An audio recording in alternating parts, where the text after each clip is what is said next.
یہ مولانا روم نے فرمایا ہے بت حقص این از خلق نیز، یہ جو روب ہے بت دبدبہ جلال یہ حق تعالیٰ کا جلال ہے، وہ تو اس کے بسر کامل ہیں۔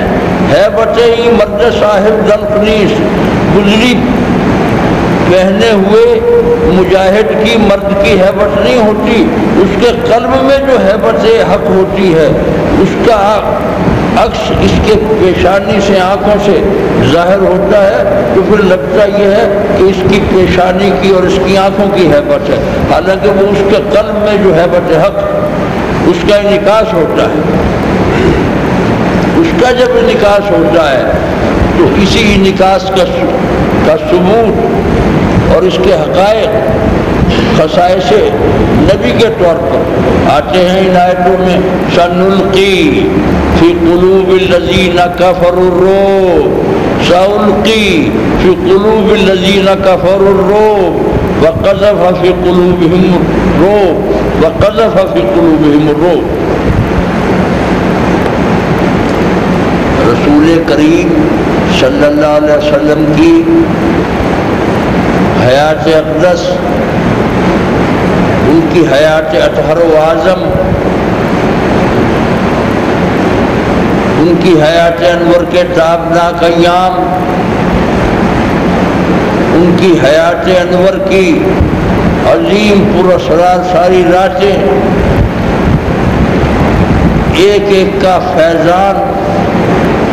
اور وہ فیضان قیامت تک، اور آج کا موضوع رحمت للعالمینی، ان کی شان جمال، ان کی شان کرم، ان کی شان عطا، ان کی دل نوازی، غلاموں کی دل جوئی، غلاموں کی حوصلہ افزائی،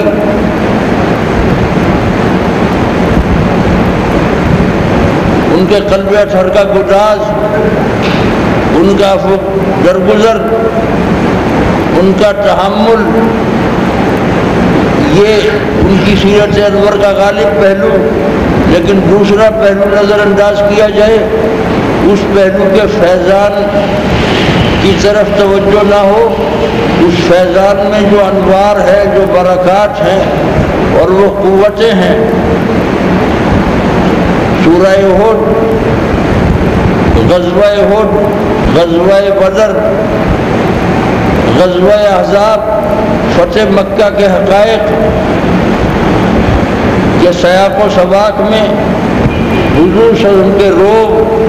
ان کے دبدبہ، ان کے جلال،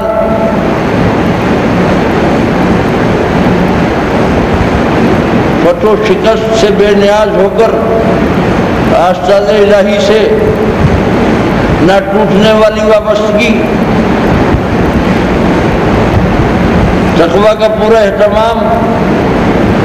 توکل کا زیادہ سے زیادہ کمال، دعا، استغفار، الہا و زاری، حق تعالیٰ کے دربار میں گزارشات، عز و نیاز۔ لیکن یہ کہ پھر اہل کفر سے پنجہ آزمائی میں جو مشقتیں پیش آئیں، جن دشواریوں سے دوچار ہونا پڑے، ان سپہ سالار اعظم کا ثبات و عزیمت سامنے رکھیں، اور یہ سامنے رکھ کے اگر ثبات و عزیمت اختیار کیا جائے گا تو عارضی ہزیمت اور شکست چاہے مقدر ہو،